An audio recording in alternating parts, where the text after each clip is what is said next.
Gary John Bishop. Unfuck yourself. Get out of your head and into your life. Out of everyone in your life, who do you spend the most time talking to? If you said your mum, you're wrong, even if you call her 7 times a day. If you said your best friend, you're wrong, even if you live together. If you said the members of your most active WhatsApp group, you're wrong, even if you're sending them a hilarious meme right this second. The person you talk to most is yourself. You have approximately 50,000 thoughts a day, and a lot of those thoughts occur within the context of self-talk. That's right, you're in constant dialogue with yourself. Whether you're examining yourself in the mirror, working up the courage to talk to an attractive stranger at a bar, or second-guessing the contents of an important email. Now, it's possible that those conversations you have with yourself are uniformly supportive, encouraging, and rational. But, seeing as you're listening to a blink titled Unfuck Yourself, I'm going to assume that you're like most people. That sometimes, even a lot of the time, the voices in your head are negative, undermining, and panic-inducing. That those voices are holding you back from living the unfucked life you truly want to live. Changing the way you talk to yourself really can change your life. This blink sets out 5 radical assertions designed to help you make that change and make it stick. You live the life you choose for yourself. Be honest with yourself. There are parts of your life that you find unsatisfactory. You face big problems. A job that feels like it's going nowhere, for instance. And you deal with minor irritations. Perhaps your partner doesn't pull their weight with housework. Of course, you didn't choose to get stuck in a dead-end job or fall in love with someone who's apparently allergic to washing the dishes, or did you? If you're willing to put up with unsatisfactory circumstances, then you are, effectively, choosing to live with them. So here's a question for you. Are you willing to change what's dragging you down? You might be tempted to say something like, "Of course I'm willing to quit, but the job market right now is..." Stop right there. You're not really willing to make that change. Yet. As soon as the word "but" creeps in, you start justifying your choice not to change your life for the better. Willingness is a hard state to access. It's often easier to get comfortable with life's negatives than do the work required to change them. But once you do access it, you'll find it's a powerful force. As the political strategist Niccolo Machiavelli said, "Where the willingness is great, the difficulties cannot be great." So, how do you invite willingness into your life? Begin by getting real. What's one thing you want to change in your life but haven't been able to? Why haven't you done something about it? Perhaps you're too busy, or too tired, or you're not quite ready yet. Or it's actually really complicated. The list could go on forever. But there's really only one reason you haven't made that change, and it's you. You haven't been willing to do the work to make things better. But don't get depressed or down on yourself. It's liberating to realize that you are creating a life you don't want for yourself. Because that means that you are equally capable of manifesting a life you do want. Once you've accepted the crazy amount of power you have over your own life, you simply need the willingness to use that power to make the necessary changes. So, here's the first assertion that will rewire your negative self-talk. I am willing. Are you willing to change your job?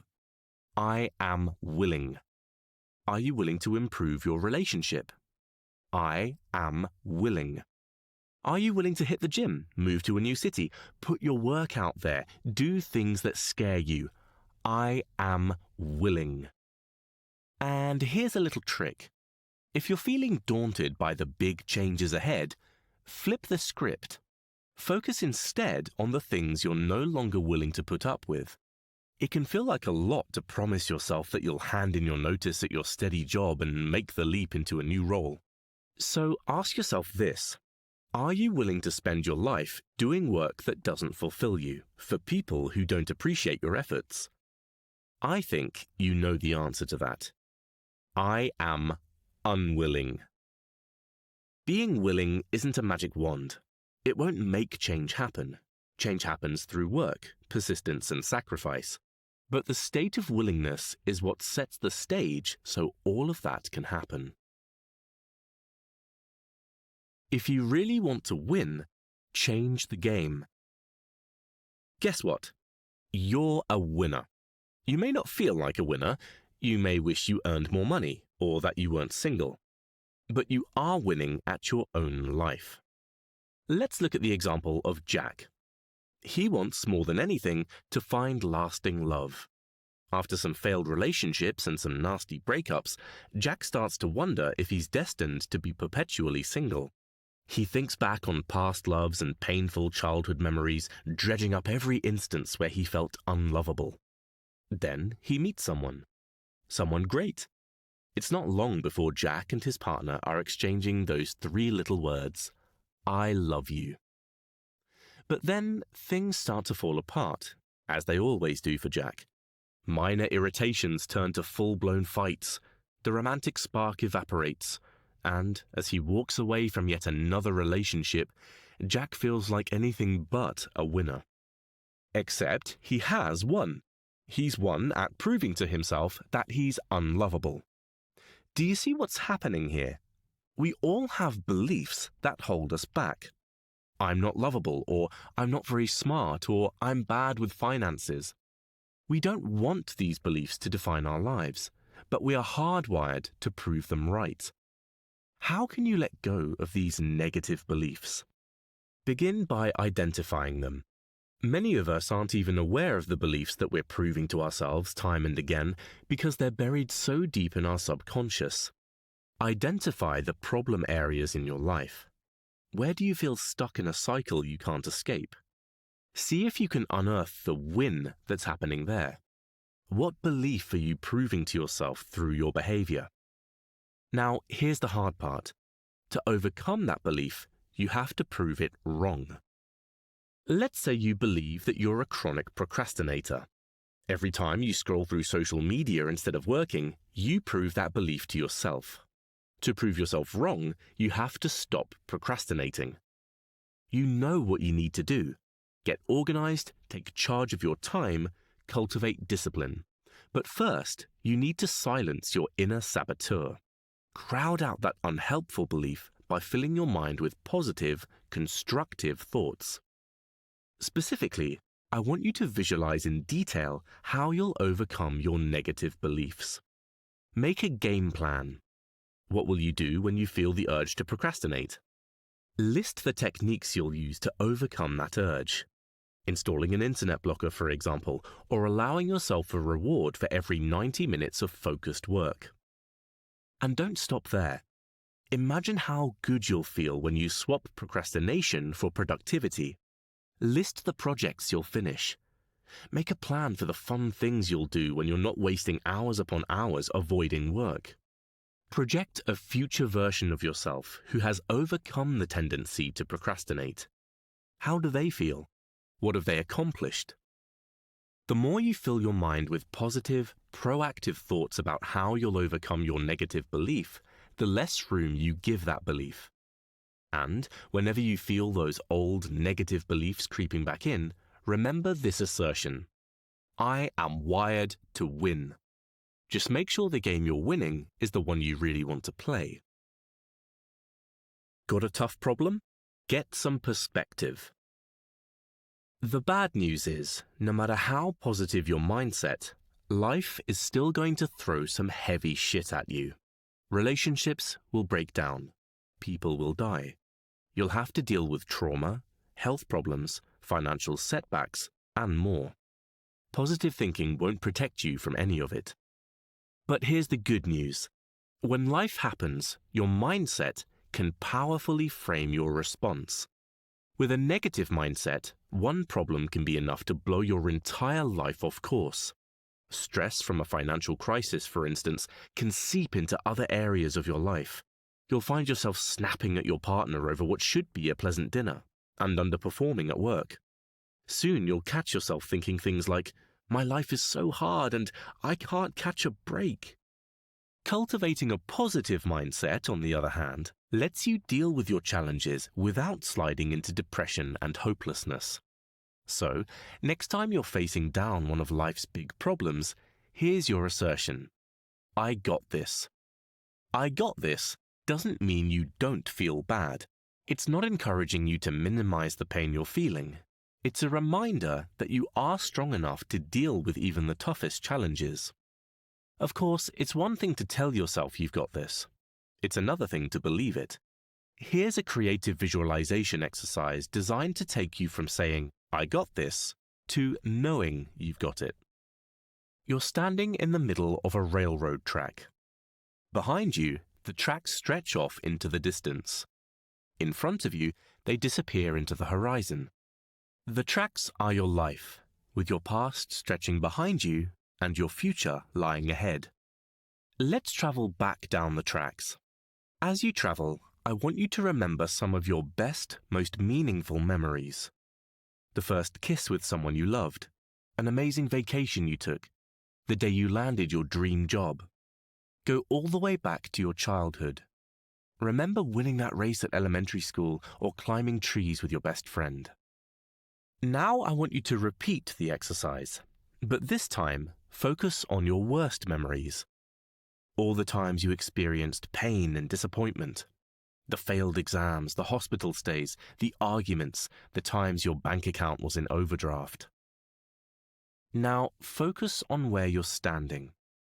Think of all the things you've gone through, good and bad. Look forward to the future. Those tracks stretch out a long way, don't they? There's so much potential for more life, the good and the bad. There'll be trials and tribulations, but also new experiences. Maybe you'll hold your newborn child in your arms, travel to a destination you've always dreamed of, meet someone who makes your heart sing. The point is, you've already overcome so many problems. A lot of them may have felt insurmountable and stressful at the time, but now you struggle to remember why. You'll overcome this problem too. Soon, it will be a distant stop on the railroad tracks of your life. And you'll be dealing with new challenges and experiencing new joys. Applying a dose of perspective is a great way to remind yourself of all the obstacles you've already overcome. You've got this. You've handled tough stuff before. You can handle it now. Make friends with uncertainty. Odds are you're an addict. Every time you check the weather forecast, read up on trends in the stock market, or peruse election polls, you're trying to satisfy a craving. Your drug of choice? Certainty. Put simply, we like knowing what's going to happen next. But here's why you need to quit certainty cold turkey. Certainty is the enemy of new. Think about it. Nothing new ever happens without a degree of uncertainty. Whether you're putting yourself out there to make new friends or taking a risk at work to reach new professional heights, you invite uncertainty in. You don't know how your boss will respond to your "so wacky it might just work" idea. And if your fear of uncertainty outweighs your desire to pitch a brilliant idea, you'll never know. A life without uncertainty is stagnant. If you want to orient your life toward opportunity, possibility, and growth, start with this assertion: I embrace the uncertainty. Let's go deeper. What's stopping you from embracing uncertainty? Many people are uncertainty averse because they want to avoid situations that open them up to judgment. We don't want people to think we're awkward or weird or a failure. I'd like to tell you that if you put yourself out there, people would applaud you for taking risks, and your courage would be rewarded. But I'd be lying. Still craving a hit of certainty? You're craving something that doesn't exist. We live in a chaotic universe. You can do everything in your power to avoid uncertainty, then walk out your door one day and get crushed by a falling piano. Certainty is an illusion, a meaningless security blanket. Uncertainty, not certainty, is guaranteed. So you might as well get cozy with it. And really, why wouldn't you want to get better acquainted with uncertainty? It's a pretty amazing place, though it has its pitfalls. All your wildest dreams and best experiences are waiting for you there. So don't let fear stop you from discovering them. Thoughts don't define you. Actions do. Changing your thinking is the most important thing you can do to bring about changes in your life, right? Well, I'm about to tell you something that contradicts that. Thoughts aren't important. Actions are. Let's unpack that a bit.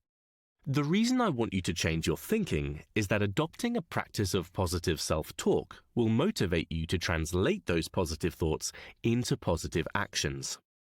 But even consistently positive, supportive, pragmatic, and resilient self-talk will not eliminate thoughts grounded in fear and doubt from your mind.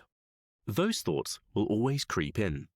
And some days, when things feel especially dark, none of the assertions that we've already discussed will work to hold those thoughts at bay. So, what should you do? It's simple. Ignore your thoughts and act anyway. At the very start of this blink, you learned you have over 50,000 thoughts a day. Trying to control them all would be an exercise in futility. Sometimes you'll struggle to think positively, and that's okay. You don't need to feel positive, you just need to act as if you do. Let's say you're asked to present at an important conference. It's a huge opportunity for you, but negative thoughts immediately start creeping in. You hate public speaking. You don't have time to pull together a paper. You'd look inept compared to other, more experienced presenters. You try and reframe those negative thoughts using positive self-talk, but it's just not working. What do? Decline the invitation? Nope. You sit with all those confidence-eroding thoughts, and then you stand up and give the presentation anyway. Acting in spite of negative thoughts will achieve a few things. First, acting like you're confident, even when you aren't, can perform a weird magic trick on your brain. It can make you think and feel more confident than you were before. Most times, you can think positively in order to start acting positively. But sometimes you need to act positively before you can start thinking positively. Second, once you're engaged in acting out a task, you have less brain space to sit with your negative thoughts. Simply doing the thing you don't want to do can distract you from thinking you don't want to do it. Third, it's highly likely that once you start doing the thing you were avoiding, it won't be as bad as you feared. And this sends positive feedback to your brain. If you give that conference presentation and no one laughs in your face and your pants don't fall down in the middle of it, well, that's not just a win on the day, it's a win for the future too.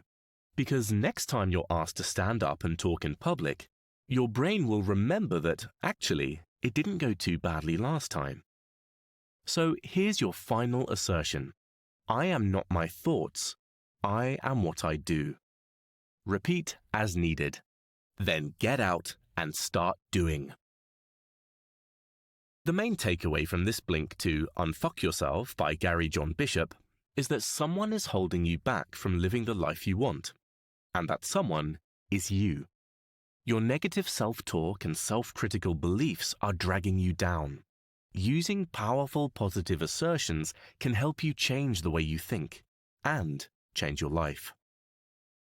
Thanks so much for listening. Please leave us a rating or a comment, as we always appreciate your feedback. Hope to catch you again soon in another blink.